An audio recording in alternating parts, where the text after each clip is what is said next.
어제 본문에서는 대제사장들과 율법학자들이 성전 청결 작업을 하신 예수께 와서 누가 이런 권한을 주었는지를 질문했습니다. 그때 예수께서는 요한의 세례가 하늘로부터인지 사람으로부터인지를 다시 그들에게 물으셨습니다. 그 사건을 통해서 이 사리 판단의 기준이라는 제목으로 말씀을 살펴보았습니다. 자신의 입지나 유익 그리고 사람의 평가가 아니라 오직 성도는 진리가 그 사리 판단의 기준이 되어야 한다고 말씀을 드렸습니다. 오늘은 악한 포도원 소장인들의 비유가 나옵니다. 이 말씀은 이스라엘 백성들이 하나님이 보내신 선지자들을 죽이고 마침내 하나님 아들 예수님까지 죽이게 되는 것에 대한 예수님의 비유로 하신 말씀이라고 볼 수 있습니다. 예수께서는 종종 말씀하시기를 나를 영접하는 자는 나를 보내신 이를 영접하는 것이라고 말씀을 하셨습니다. 오늘 본문에 나오는 포도원 소장인들은 포도원 주인이 보낸 종들을 핍박했을 뿐만 아니라 아들까지 죽임으로 하나님을 거부한 사람들입니다. 그래서 오늘은 이 비유를 통해서 주를 영접하는 사람이라는 제목으로 말씀을 살펴보고자 합니다. 첫째로 주를 영접하는 사람은 주님의 것을 기꺼이 주님께 드립니다. 10절 말씀입니다. 포도를 거둘 때가 되어서 포도원 주인은 포도원 소출 가운데서 얼마를 소장료로 받아오게 하려고 종 하나를 농부들에게 보냈다. 그런데 농부들은 그 종을 때리고 빈손으로 돌려보냈다. 포도원 주인은 소작인들에게 받아야 할 그 소장료를 위해서 종을 보냈습니다. 이 과정에서 마침 방금 읽은 10절부터 15절까지 이 과정을 길게 기록을 해놓은 것을 보게 됩니다. 주인은 3명의 종을 차례로 보냈습니다. 그리고 아들까지 보냈습니다. 과거 팔레스타인 지방에는 이 지주가 소작인에게 연이어서 3년 동안 그 소장료를 받지 못할 경우에는 그 소유가, 그 땅의 소유가, 그 포도원의 소유가 소장인에게 넘어간다고 이렇게 말을 합니다. 그때는 전쟁이나 병으로 인해서 사망 비율이 굉장히 높았습니다. 지주가 이렇게 사망한 경우 소작인에게 지주의 몫을 요구하지 않을 경우가 많이 있습니다. 그때 그 포도원을 소유한 사람이 주인이 없을 경우에 그 포도원은 소장인의 것이 되는 것입니다. 그래서 오늘 보면 14절에서 소장인들은 주인의 아들을 죽이고 그 포도원을 우리 것으로 만들자 하고 말하는 것이 바로 이런 이유입니다. 그리고 포도원 주인도 역시 소장료를 받기 위해서 종과 아들까지 보낸 이유가 바로 여기에 있는 겁니다. 이처럼 소장인들도 포도원을 자기 것으로 만들려고 하는 것을 여기서 보게 됩니다. 그렇게 함으로 주인을 인정하지 않는 겁니다. 포도원의 소장인들이 소장료를 낸다는 것은 그 포도원이 자신의 것이 아니라 자기들이 소장료를 바치는 그 주인의 것이라는 것을 인정하는 것입니다. 우리 성도들도 역시 하나님의 주권을 인정하는 것은 하나님의 것을 하나님께 바치는 것입니다. 그것으로 시작이 되는 것이죠. 또다시 제가 11조를 말하게 되는데 우리가 10의 1을 하나님께 드리는 것은 내가 가진 모든 것을 하나님의 것이라는 것을 인정하는 것입니다. 그 표시로 10분의 1을 하나님께 드리는 것입니다. 우리가 가진 모든 것은 하나님께서 우리에게 맡기신 것이고 그것의 주인은 우리가 아니라 하나님이시라는 것을 인정하는 것입니다. 그러므로 우리는 주님의 것을 기꺼이 드리는 사람이 되어야 합니다. 그것이 바로 주님을 영접한 사람의 모습이라고 할 수 있습니다. 둘째로 주님을 영접하는 사람은 그의 본이신 자를 영접합니다. 12절과 14절입니다. 그래서 주인이 다시 3번째 종을 보냈더니 그들은 그 종에게도 상처를 입혀서 내쫓았다. 14절입니다. 그러나 농부들은 그를 보고서 서로 의논하며 말하였다. 이 사람은 상속자다. 그를 죽여버리자. 그래서 유산이 우리 차지가 되게 하자.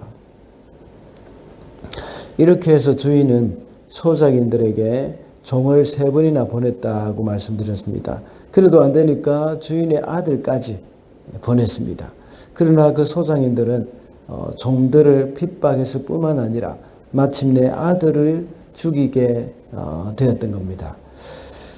종을 보낸 이도 포도원 주인이고 자신의 아들을 보낸 이도 포도원 주인입니다. 비록 종이 소작인들에게 가고 아들이 소작인들에게 갔지만 그들은 주인을 대신해서 간 것입니다. 종을 영접하는 것은 그 종을 보낸 주인을 영접하는 것이고 아들을 영접한다는 것은 아들을 보낸 주인을 또 영접하는 것이나 마찬가지입니다. 서론에서 말씀드린 바와 같이 예수님께서도 나를 영접하는 자는 나를 보내신 이를 영접하는 것이다 하고 말씀하셨습니다. 그러면 우리가 주님을 영접한다는 것은 주님이 보내신 자를 영접하는 것입니다.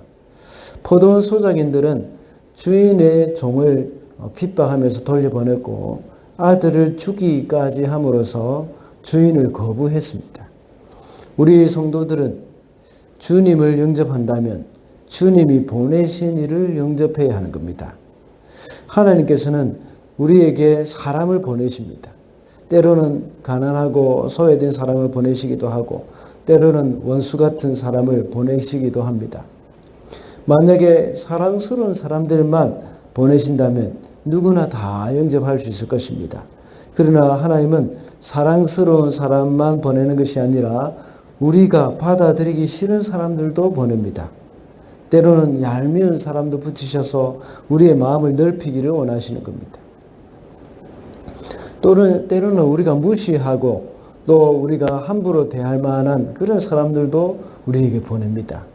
그럴 때에 하나님께서 우리의 태도를 보기를 원하시는 겁니다. 우리가 살아가다가 마음에 들지 않는 사람들을 만나게 된다면 하나님이 나의 마음을 넓히시기 원해서 나에게 보내신 천사라고 생각을 해야 합니다. 그래서 그런 사람들조차도 영접하고 맞이하면서 주님의 사랑을 우리가 베풀어야 하는 겁니다.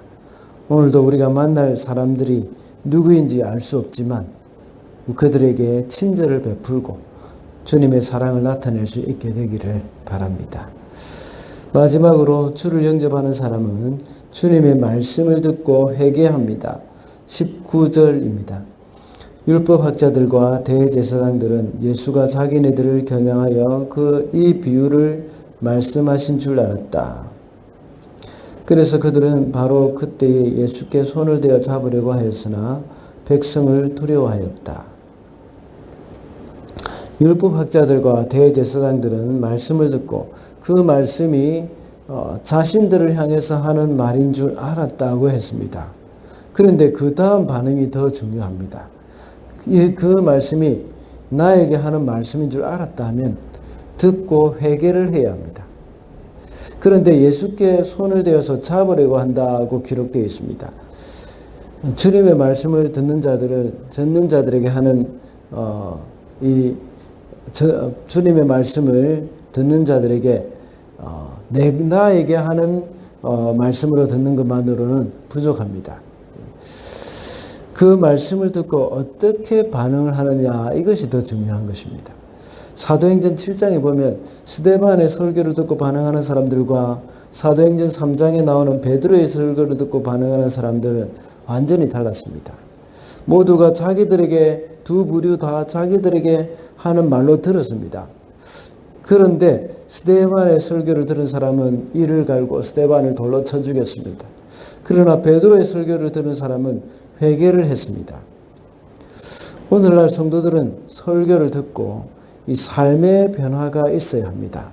들은 말씀이 늘 같은 말씀일 수도 있습니다. 그래서 별로 기대감도 없을 수도 있고 또 신선하게 느껴지지 않을 수도 있습니다. 그래서 중요한 것은 그 말씀을 듣고 우리의 삶을 돌아봐야 하는 겁니다. 그래서 삶의 변화가 일어나야 합니다. 제가 종종 십자가 설교를 하면서 우리가 죽어야 한다고 자주 말씀을 드렸습니다. 제가 아마 부임에서 가장 많은 언급을 했던 것이 자아가 죽어야 한다는 말일 것입니다. 왜 그 말을 자주 했겠습니까?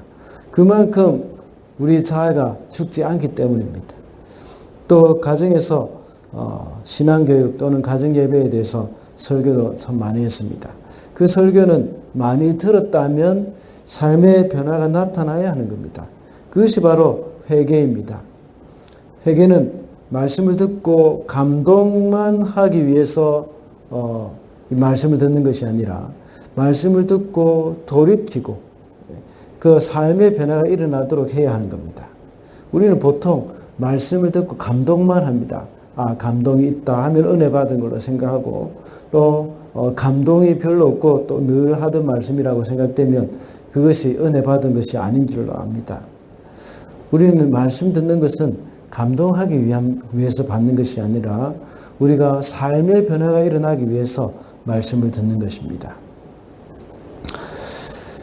말씀을 맺겠습니다. 오늘은 주를 영접하는 사람이라는 제목으로 말씀을 살펴봤습니다. 주를 영접하는 사람은 주의 것을 기꺼이 주님께 드리고 주께서 보내신 자를 영접하는 것이며 주님의 말씀을 듣고 회개하는 사람이라고 했습니다. 오늘도 주님을 영접하고 날마다 주님과 동행하는 저와 여러분이 되시기를 바랍니다.